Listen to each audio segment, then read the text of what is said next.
Let me tell you secrets that passengers don't understand about drivers and the transportation business in Nigeria. Number one, when the car is not full, drivers might wait longer because moving the vehicle with empty seats is equal to losing money.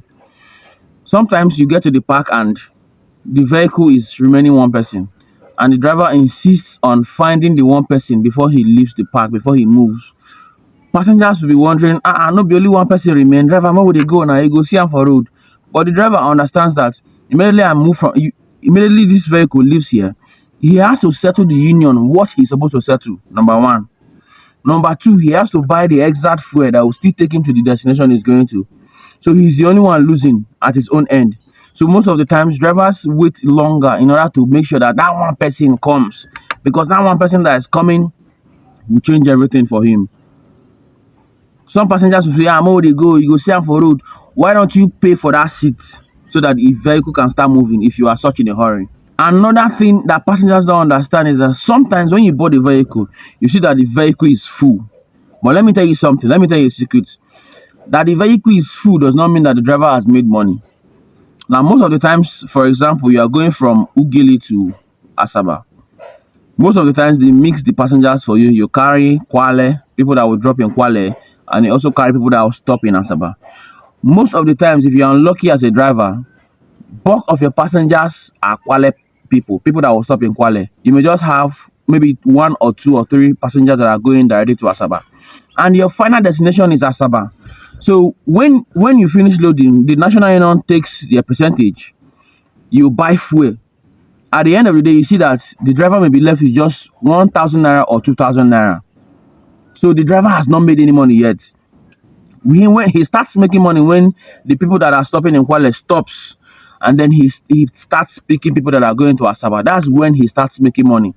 But people don't understand it. Some passengers will even complain that why you dey pick passenger for road, no be park for enter. The vehicle will no full for park.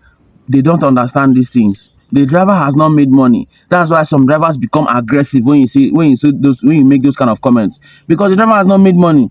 He's making money is dependent on him seeing passengers to pick on the road. But you people don't understand these things. Don't worry, we are going to do the calculation of if you mix destinations. Maybe you're carrying Kuala, you're carrying Asaba. We're going to do the calculation so that you understand that the driver has not actually made money, even though the vehicle is full. Okay, so let's take for example that I'm going to Asaba, but then they decide to mix the passengers, Kwale and Asaba, and I'm meant to carry 10 passengers. And then they give me, unluckily for me, I get 8 passengers that are going to Kwale and 2 passengers that are going to Asaba. Let's say the Kwale people are paying 3,000 naira to get to Kwale, while Asaba is paying 5,000 naira to get to Asaba from Ugeli. Now, I have 8 passengers going to Kwale, which is about 24,000 naira if I'm not mistaken. And then 2 passengers going to Asaba, which is 10,000 naira. So, if you add up the money together, you have 34,000 naira in total, the entire loading. So, for example, now the national union takes 7,000 naira from the money. That means I'll be left with 27,000 naira. And let's say I buy fuel of 25,000 naira that will take me to Asaba. So I'm left with just two. You see that the driver is just left with 2,000 naira. And the funny thing is that before he gets to Kuala, he might meet some police checkpoints and or road safety checkpoints that will still consume that 2,000 naira. So the driver is left with nothing. That's why most of them are very aggressive. So you see that because the vehicle is full does not mean the driver has made money. Now, when he drops people that are going to Kuala, he will have 8 vacant seats going to Asaba.